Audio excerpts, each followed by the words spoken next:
was one of three things: a joke in popular culture, a sign that you're still a slave if you're black, a ploy politicians use to make sure gays can't get married. She told me the church was led by men who don't take the advice they give others each Sunday, and that she saw so many shepherds who were more lost in their flocks that she would never be a sheep again. She said she tried hard, once believing she could find the answers to the universe's questions in a sanctuary. She sat, hungry for a dish heavier than some get-you-through-the-week inspirational quote. She needed answers, but found blank chalkboards of broken Bible verses. She started thinking religion was more destructive than helpful. To her, Christ just became a carpenter that built stuff from IKEA. It wasn't as strong as advertised. He would buckle if she rested on him. Couple that with bad stories from pulpits and confusion about Christian origins, her doubt grew, and sin started to justify as human nature until she thought of church, and therefore God, as something that she should educate herself beyond. Now, she speaks of karma and the universe as if they're sacred, as if the destination of her soul depends on vibes that are good, and as if God is a puzzle that every religion only has a piece of, because she couldn't see his wholeness in the faith that she grew up in. And I feel some type of way, because her story represents a generation more skeptical and critical than ever. And God, with his arms stretched toward them, I imagine him scanning the minds of millions who think he's one option among many. And I wonder if his thoughts shoot down heaven's hallways like bolts of light, like the belly of a crying mother, packed with love and sorrow, anger and heartbreak. I wonder if he hears 2018 confuse his name with energy when he orders energy to initiate. What if the strength and power he used to shape the universe is the same strength he's using now to hold himself back from destroying it? I wonder how strong his hands are, gripping his last threads of patience like we do concert tickets, sending signs to souls that refuse sign language, waiting for hearts to turn to and not away from him. Why is God slapboxing with the UK's disillusionment? Why are people so turned off?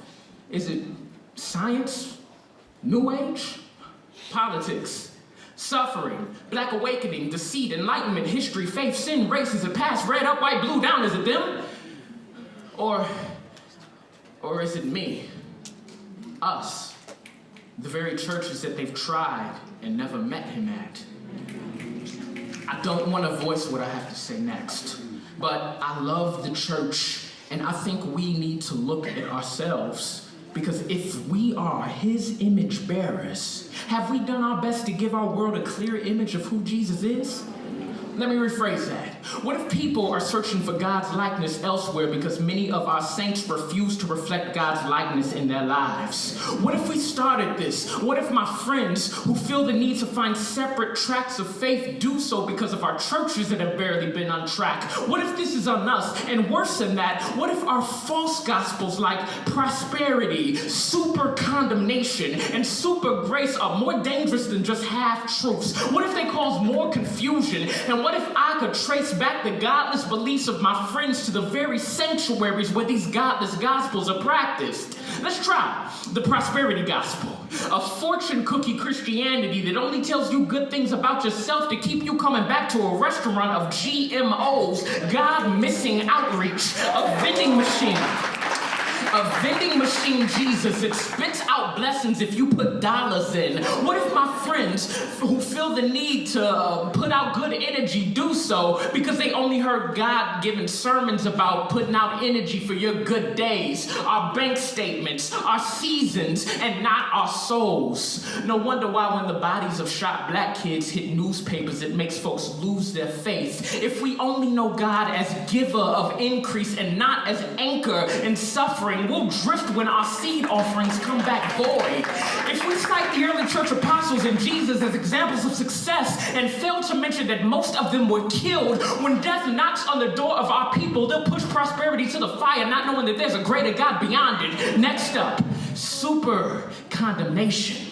the burden heavy, love absent, judgment-filled faith system that brings more fear than God to man, robbing hearts of the opportunity to be a new creation by judging the struggles in their progress. If we make our churches unsafe places where people can't realistically share where they're at, then they'll see the world as a more forgiving place than God's side. And I think that's what happened. A judgment-free culture that came out of churches that turned scriptures to oppressive powers, manipulating spiritual things to control men out of fear. But our lives are not a game of hide and seek with God out to get man. Instead, the gospel is God's rescue mission behind enemy lines to seek and destroy the sin that keeps us separated. But if we choose to portray God as if he somehow gets pleasure from payback, we make hell sound petty and diminish the lengths God traveled to save us from it. Every Westboro mindset that singles out certain things and makes it seem like that's all God's here to judge, it makes me sick. Worst off, it fails to mention that God is focused on saving as many as possible, healing them of more than just the sins that match your prejudice. Christ came for every break and every tear in humankind. He's here to fix our frames holistically, not just in the rips that make you uncomfortable. Lastly, super grace. The super relatable.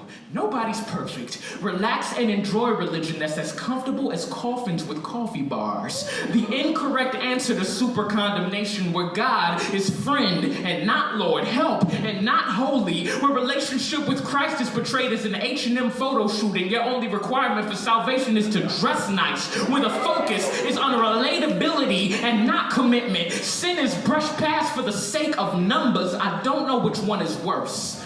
The absence of love from condemnation-heavy mindsets, or the fake love that's scared to hurt feelings with truth.